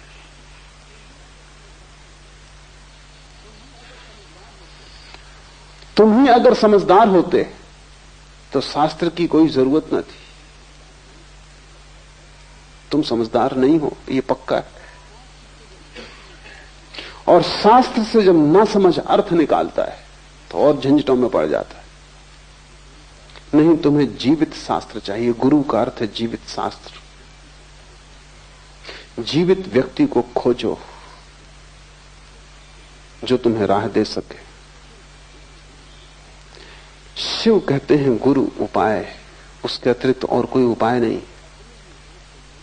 और तुमने अगर अपने ही हाथ से चेष्टा की सुलझाने की तो उलझ जाने का ज्यादा डर है, क्योंकि मन बड़ा सूक्ष्म यंत्र है। अक्सर होता है कि हम ही सुलझा लें। अक्सर ऐसा होता है कि तुम्हारी घड़ी बंद हो गई तो दिल होता है खोल के और ठीक कर ले। सभी का दिल होता है, और जितना नासमझ आदमी हो उतना जल्दी दिल होता है। छोटा बच्चा तो बिल्कुल खोल के बैठ ही जाएगा, क्योंकि उसे ये लगते नहीं कि इसमें ऐसी अड़चन क्या है, चलती थी अभी नहीं चलती, जरा देखे खोल के। घड़ी कोई बहुत जटिल यंत्र नहीं है। लेकिन अगर तुमने सुधारने की कोशिश की तो तुम्हारी हालत वैसी हो जाएगी जैसे मैंने सुना है। एक दिन मुल्ला नसरुद्दीन घड़ी साज की दुकान पे गया। उसने अपनी घड़ी, जो कि खंड खंड थी, टुकड़े टुकड़े थी, वो उसकी टेबल पर रखी।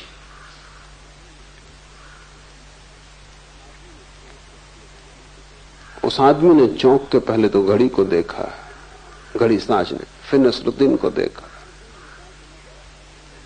नसरुद्दीन ने कहा कि मैं बड़ा हैरान हूं कि मेरे हाथ से गिर कैसे गई। उस घड़ी साज ने कहा कि हैरान मैं हूं कि तुमने इसे उठाया क्यों।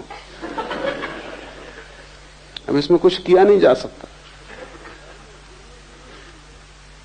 और ये गिरने से नहीं बिगड़ी। नसरुद्दीन ने कहा थोड़ी मैंने सुधारने की जरूर कोशिश की।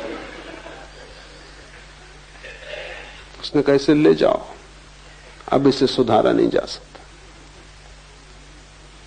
घड़ी बिल्कुल साधारण यंत्र, कोई बहुत जटिल नहीं। मन बहुत जटिल यंत्र, तुम्हें मन की जटिलता का पता ही नहीं। मन से जटिल इस जगत में कुछ भी नहीं है। तुम्हारे मस्तिष्क में कोई 7 करोड़ कोष्ठ, और प्रत्येक कोष्ठ, एक एक कोष्ठ 1 करोड़ सूचनाओं को संग्रहित कर सकता है। मनोवैज्ञानिक कहते हैं कि इस जगत पर जितने पुस्तकालय हैं, एक आदमी के मस्तिष्क में सभी कंठस्थ कराए जा सकते हैं। एक एक सेल 1 करोड़ सूचनाओं को संग्रहित कर सकता है। 7 करोड़ सेल हैं तुम्हारे छोटे से खोपड़ी में। इस पृथ्वी पर जितना ज्ञान है वो सब संग्रहित किया जा सकता है। इतनी छोटी सी खोपड़ी है, मुश्किल से कोई 1.5 किलो वजन है, और 7 करोड़ तंतु हैं जो आंख से नहीं देखे जा सकते। तंतु बहुत बारीक है, इसीलिए मस्तिष्क का ऑपरेशन अभी तक रुका रहा। अब मस्तिष्क का ऑपरेशन शुरू हुआ है, लेकिन तब भी खतरा है, क्योंकि काटने तुम कुछ जाओ 1000 दूसरे तंतु कट जाते। इतने सब सूक्ष्म है। यंत्र तो डालोगे, औजार तो भीतर ले जाओगे, भीतर बाहर ले जाने में ही औजार लाखों तंतु कट जाते। औजार ले जाने की भी जरूरत नहीं, तुम सिर्फ शीर्षासन ही करते रहो आधा घंटा रोज, तुम्हारी खोपड़ी खराब हो जाएगी। तुम शीर्षासन करने वाले लोगों को बहुत बुद्धिमान कभी ना पाओगे, क्योंकि इतना खून का प्रवाह छोटे तंतुओं को तोड़ देता है, जैसे बाढ़ आ जाए। आदमी का मस्तिष्क विकसित इसलिए हुआ कि वो खड़ा हो गया है और सिर की तरफ खून की धारा कम हो गई। जानवरों का मस्तिष्क विकसित नहीं हुआ, क्योंकि वो उनका खोपड़ी और उनका शरीर एक ही तल में, तो उनके पास मोटे स्नायु हैं, पतले स्नायु नहीं। आदमी की सारी प्रतिष्ठा और खूबी यह है कि वो खड़ा हो गया। खड़े होने से गुरुत्वाकर्षण की धारा उसके खून को नीचे की तरफ खींचती, और फेफड़े को पंप करना पड़ता है, खून तब सिर तक पहुंचता है। बहुत कम खून पहुंच पाता है, इसलिए सूक्ष्म तंतु विकसित हो गए। अगर बाढ़ आए तो बड़े बड़े झाड़ बह जाएंगे, छोटे पौधों का क्या। तो इतने सूक्ष्म तंतु हैं कि खून की जरा सी गति ज्यादा हो जाए तो नष्ट हो जाते।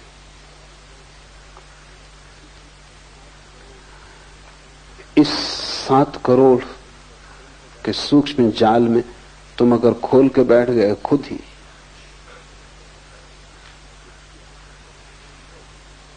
तो इसकी आशा करना असंभव है कि उससे कुछ लाभ होगा। हानि निश्चित है।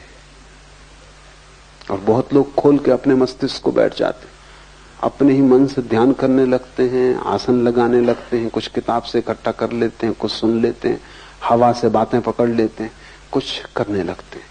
उससे सिवाय नुकसान के कभी कोई लाभ नहीं होता। एक बौद्ध भिक्षु को मेरे पास लाया गया, वो 3 साल से सो नहीं सका।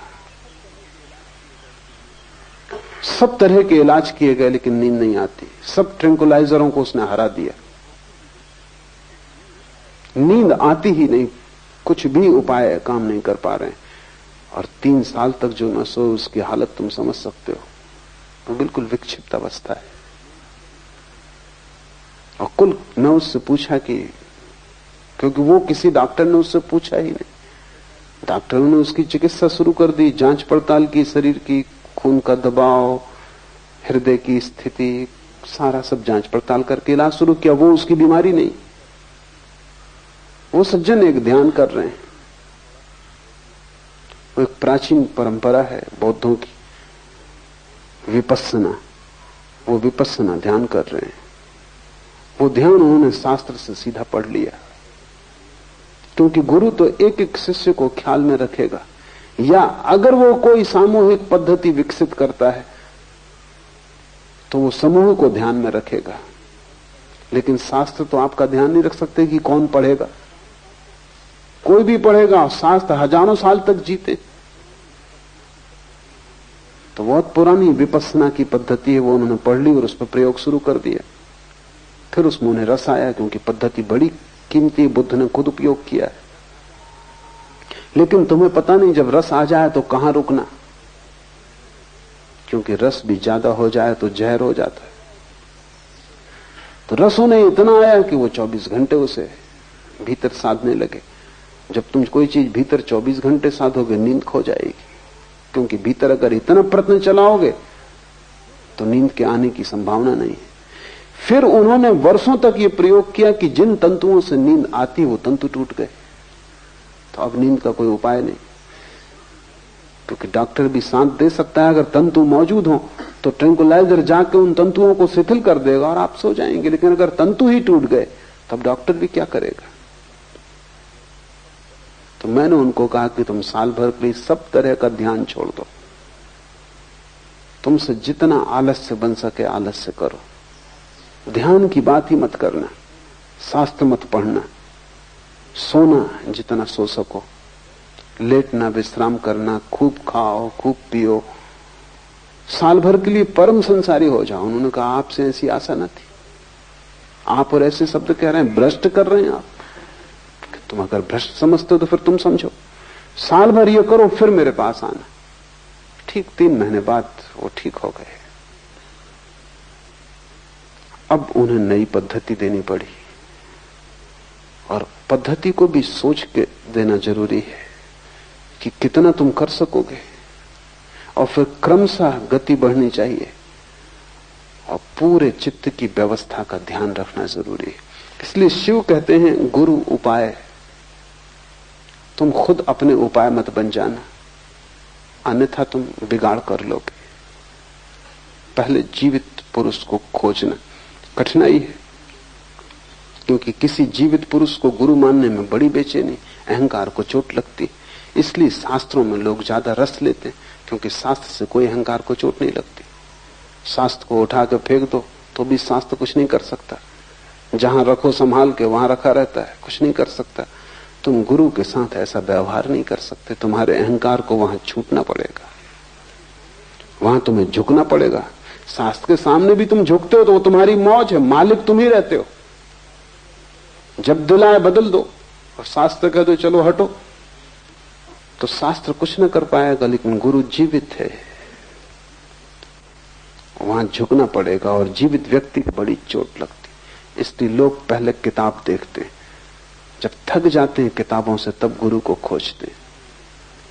और अक्सर ऐसा हो जाता है किताबें उन्हें इतना बिगाड़ देती हैं कि उनकी आंखें ऐसी विकृत हो जाती हैं शब्दों से कि फिर वो गुरु को पहचान ही नहीं पाते।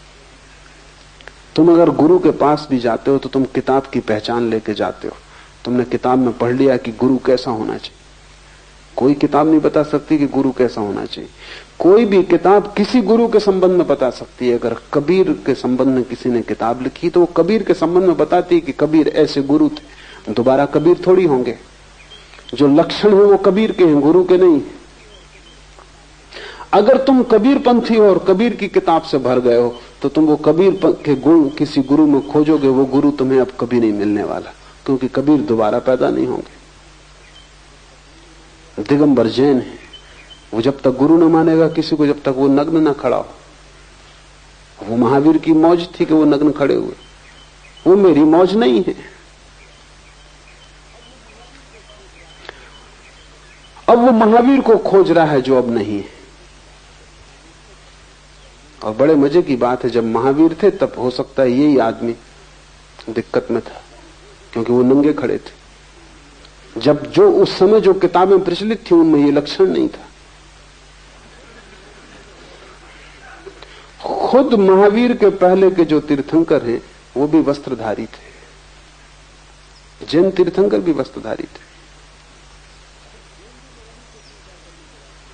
तो खुद जैन भी महावीर को स्वीकार करने को राजी नहीं था, क्योंकि नंगा खड़ा होना ये बात भी होती है। तब जो शास्त्र था वो कहता था कि गुरु नग्न तो हो गई नहीं, क्योंकि ये तो अशोभन है। तो महावीर को इंकार किया। जब महावीर मर गए और शास्त्र बन गए तब वो महावीर को ढो रहा है। अब अगर पार्श्वनाथ मिल जाए कपड़े पहने हुए, ये आदमी कैसे चल सकता है गुरु की तरह। ध्यान रहे जो भी शास्त्र है वो किसी एक गुरु के संबंध में कह रहे हैं, और वो गुरु दोबारा नहीं होता। गुरु तो अद्वितीय है, बेजोड़ है। इसलिए तुम्हारी आंखें अगर शास्त्रों से भरी हैं तो तुम जीवित गुरु को कभी ना पहचान पाओगे, क्योंकि शास्त्र उसकी खबर दे रहे हैं जो हो चुका और कभी ना होगा।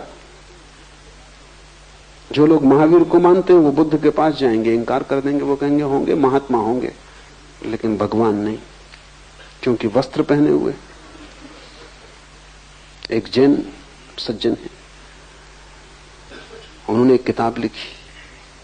भले आदमी है, लेकिन भले होने से कुछ समझ तो होती नहीं। बुरे ना समझ होते, भले भी ना समझ होते। यहां ना समझी इतनी गहरी है कि भलेपन से कुछ फर्क नहीं पड़ता। भले आदमी है, इसलिए एक तरह का सद्भाव रखते हैं सभी धर्मों के प्रति। तो उन्होंने एक किताब लिखी, भगवान महावीर और महात्मा बुद्ध। लेखक है, पूना में लोग उन्हें जानते हैं। वही मुझे पहली दफा पूना लेके आए थे। गांधी के पुराने भक्त थे, तो गांधी ने उनको भाव चढ़ा दिया कि सभी एक है, तो किताब लिख दी, लेकिन भीतर तो जैन बुद्धि है।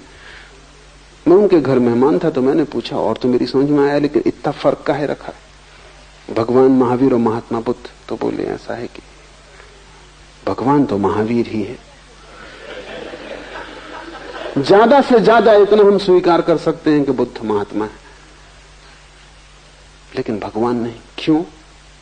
सवस्त्र। भगवान तो निर्वस्त्र होगा। बस तब दिक्कत खड़ी हो जाती। और ऐसा नहीं कि कोई जैन के साथ दिक्कत, सभी के साथ वही दिक्कत खड़ी होगी। इसलिए जैन कभी राम को भगवान नहीं मान सकता। सीता के साथ खड़े, ये बात अड़चन की कि जैन ये सोच ही नहीं सकता कि भगवान हो के और भैरवी क्यों साथ है। भगवान तो सब छोड़ देगा। जो मुक्ति हो गया तो अब ये स्त्री क्यों साथ? इसलिए सीता जैसी बहुमूल्य स्त्री भी जैन को खो जाती, उसकी बुद्धि में नहीं पकड़ती। कृष्ण को तो वो नरक में डाल देते, क्योंकि एक नहीं 16,000 स्त्रियां, तो इनसे ज्यादा योग्य और कोई है नहीं नरक के। तो जैनियों ने कृष्ण को नरक में डाल दिया डर के कारण, क्योंकि जाति के सब वणिक तो भयभीत भी हैं, हिंदुओं से भय भी खाते हैं कि कोई झगड़ा झंझासा खड़ा ना हो जाए, और शायद इसीलिए अहिंसा में मानते हैं। अक्सर भीरू लोग अहिंसा में मानते हैं, क्योंकि हिंसा में मानने के लिए थोड़ी तो लड़ाई झगड़ी की हिम्मत चाहिए। न मारेंगे न मारे जाएंगे, इसलिए सिद्धांत ठीक है कि किसी को मत मारो, जीने दो और जियो।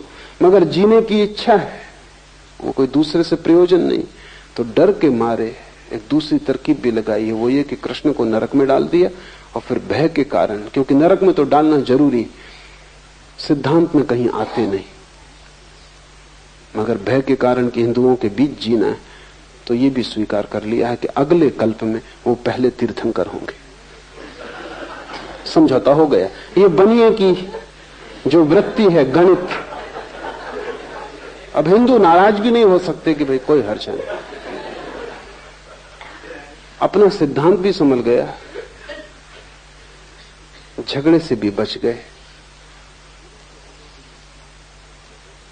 गुरु को अगर तुमने शास्त्र से खोजा तो तुम कभी ना खोज पाओगे, क्योंकि जब तक शास्त्र लिखे जाते तब तक जिसके लिए लिखे गए वो तिरोहित हो जाता है। और हर गुरु पृथक भिन्न अपने ही ढंग का है, उस जैसा तुम दूसरा नहीं खोज सकते। दोबारा महावीर नहीं खोजे जा सकते, न कृष्ण खोजे जा सकते, न बुद्ध खोजे, और तुम उन्हीं को खोज रहे हो, इसलिए भटक रहे हो। और जब वे थे तब तुम किसी और को खोज रहे थे। तुम चूकते ही चले जाते हो। गुरु को खोजना हो तो शास्त्र को अलग लगा देना, गुरु को खोजना हो तो किसी व्यक्ति की सन्निधि को पाने की कोशिश करना, उसके सत्संग में बैठना, और अपने सिद्धांत लेके मत जाना, अपने नापने जोखने के इंतजाम लेके मत जाना। सीधे हृदय को हृदय से मिलने देना, बुद्धि को बीच में मत आने देना। अगर तुमने बुद्धि बीच में आने दी तो हृदय का मिलन ना होगा और तुम गुरु को न पहचान पाओगे। गुरु की पहचान आती है हृदय से, बुद्धि से नहीं। और जब भी तुम बुद्धि को हटा के हृदय से देखोगे, तत्क्षण कोई चीज घट जाती है। अगर तुम्हारा मेल हो सकता है इस गुरु से तो तत्क्षण मेल हो जाएगा, एक क्षण की भी देरी न लगेगी। तुम पाओगे कि तुम उसमें पिघल गए, वो तुम में पिघल गया। उस दिन से तुम उसके अभिन्न अंग हो गए, उस दिन से तुम उसकी छाया हो गए, उसके पीछे चल सकते हो। हृदय से खोजा जाता है गुरु, और गुरु के बिना कोई उपाय नहीं। शरीर हवी है, और ध्यान रखना, ये जिसे तुम शरीर कहते हो, जिसे तुमने समझ रखा है कि मैं सब कुछ ये शरीर में ही हूं, ये शरीर हवी से ज्यादा नहीं है। जैसे यज्ञ में आहुति डालनी पड़ती है, ऐसे ही ध्यान में तुम्हें धीरे धीरे इस शरीर को खो देना होगा। बाकी आहुतियां व्यर्थ हैं। कोई घी डालने से, गेहूं डालने से कुछ हवी नहीं होती, अपने को ही डालना पड़ेगा, तभी तुम्हारी जीवन अग्नि चलेगी। इस पूरे शरीर को दांव पे लगा देना, इसे बचाने की कोशिश की तुमने अगर, तो यज्ञ जलेगा ही नहीं, अग्नि पैदा ही नहीं होगी। तुम अपने पूरे शरीर को दांव पे लगा देना। शरीर हवी है, ज्ञान ही अन्न है, और तुम अभी तो भोजन से जीते हो। भोजन शरीर में जाता है, शरीर के लिए जरूरी है। बोध, ज्ञान, ध्यान, अवेयरनेस, वो भोजन है आत्मा का। अभी तक तुमने शरीर को ही खिलाया पिलाया है, आत्मा तुम्हारी भूखी मर रही है, आत्मा तुम्हारी अनशन पे पड़ी है। जन्मों से शरीर परिपुष्ट हो रहा है, आत्मा भूखी मर रही है। ज्ञान अन्न है आत्मा का। तो जितने तुम जागृत हो सको, ज्ञानपूर्ण हो सको, ज्ञान का मतलब पांडित्य नहीं, ज्ञान का अर्थ है होश। जितने तुम जागृत हो सको, तुरीय अवस्था, तुरीय जितना तुम में सघन हो सके, तुम जितने होशपूर्ण और विवेकपूर्ण हो सको, उतनी ही तुम्हारी आत्मा में जीवन धारा दौड़ेगी। तुम्हारी आत्मा करीब करीब सूख गई है, उसको तुमने भोजन ही नहीं दिया, तुम भूल ही गए हो कि उसको भोजन की कोई जरूरत है। शरीर तुम्हारा भोजन कर रहा है, आत्मा उपवासी। इसलिए अनेक धर्मों ने उपवास का उपयोग किया। शरीर को उपवास करवाओ थोड़े दिन और आत्मा को भोजन दो, विपरीत करो प्रक्रिया को। लेकिन जरूरी नहीं है कि तुम शरीर को भूखा मारो, शरीर को उसकी जरूरत दो, लेकिन तुम्हारे जीवन की सारी चेष्टा शरीर को ही भरने में पूरी ना हो जाए। तुम्हारे जीवन की चेष्टा का बड़ा अंश ज्ञान को जन्माने में लगे, क्योंकि वही तुम्हारी आत्मा का भोजन है। ज्ञान ही अन्न है। विद्या के संहार से स्वप्न पैदा होते हैं, और अगर ये ज्ञान तुम्हारे भीतर न गया और तुम्हारे भीतर की ज्योति को ईंधन न मिला, तो फिर तुम्हारे जीवन में स्वप्न पैदा होते, तब तुम्हारे जीवन में वासनाएं पैदा होती, तब तुम्हारा जीवन अंधेरे में भटकता है, तब तुम कल्पना में जीते हो, तब तुम तृष्णा में जीते हो, तब बस तुम सोचते ही रहते हो। मैं मुल्ला नसरुद्दीन से पूछा कि इस वर्ष कहां जाने के इरादे, क्योंकि अक्सर वो यात्रा पे जाते, तो उन्होंने कहा कि मैं 3 वर्ष में एक ही बार यात्रा पे जाता हूं। मैंने पूछा तो बाकी 2 वर्ष क्या करते? तो उन्होंने कहा 1 वर्ष तो पिछली यात्रा जो की उसको सोचने में, उसका रस लेने में बिताते, और 1 वर्ष अगली यात्रा की योजना बनाने में बिताते। फिर भी मुल्ला नसरुद्दीन कम से कम 3 साल में 1 बार यात्रा पे जाते, तुम 1 बार भी नहीं गए। तुम्हारा आधा जीवन अतीत के सोचने में जाता है और आधा भविष्य के सोचने में। यात्रा तो कभी शुरू ही नहीं होती। या तो तुम स्मृति में भटकते रहते हो जो कि स्वप्न है, मरा हुआ, और या तुम कल्पना में भटकते रहते हो जो कि स्वप्न है भविष्य का, जो अभी जन्मा नहीं। तुम दोनों में कटे हो और मध्य में है वर्तमान, वहां है जीवन, उससे तुम वंचित रह जाते हो। ज्ञान तुम्हें जगाएगा अभी और यहीं, इस क्षण के प्रति ज्ञान तुम्हें वर्तमान में लाएगा। अतीत खो जाएगा, खो ही गया है, तुम व्यर्थ ही उस राख को ढो रहे हो। भविष्य अभी आया नहीं, तुम उसे ला भी नहीं सकते, जब आएगा तब आएगा।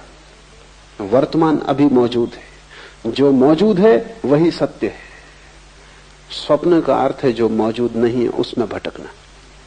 ये सूत्र ध्यान रखना, विद्या के संहार से स्वप्न पैदा होते हैं। जब तुम्हारे भीतर ज्ञान नहीं होता, आत्मा जागृत नहीं होती, तो तुम सपनों में खोते हो। अतीत भविष्य सब कुछ हो जाते हैं, वर्तमान ना कुछ, और वर्तमान ही सब कुछ है। जैसे जैसे तुम जागोगे वैसे वैसे अतीत कम, भविष्य कम, वर्तमान ज्यादा होगा। जिस दिन तुम पूरे जागोगे उस दिन सिर्फ वर्तमान रह जाता है। उस दिन न कोई भविष्य न कोई अतीत है। और जब अतीत नहीं भविष्य नहीं तो चित्त के सारे रोग, सारी पुनरुक्तियां, सारे वर्तुल नष्ट हो जाते। तब तुम यहां हो शुद्ध, निर्मल, निर्दोष, ताजे जैसे सुबह की ओस। तब तुम यहां हो जैसे कमल का फूल। इस क्षण में अगर तुम पूरे के पूरे मौजूद हो जाओ तो तुम परमात्मा हो। इस क्षण में तुम बिल्कुल मौजूद नहीं हो, इसलिए तुम शरीर हो, मन हो, लेकिन आत्मा नहीं। ध्यान सिर्फ इसी बात की चेष्टा है कि तुम्हें खींच के अतीत से यहां ले आए, भविष्य से खींच के यहां ले आए। तुम न तो आगे जाओ न पीछे जाओ, तुम वे यहीं खड़े हो जाओ। यहीं अभी इसी क्षण में परिपूर्ण रूप से शांत सजग होकर खड़े हो जाना ध्यान है। उससे ही विद्या का जन्म है, उससे ही तुम्हें जीवन का चरम उत्कर्ष और जीवन की चरम समाधि और आनंद उपलब्ध होगा। उसे जिसने खोया सब खोया, उसे जो पा लेता है वो सब पा लेता है। आज इतना ही।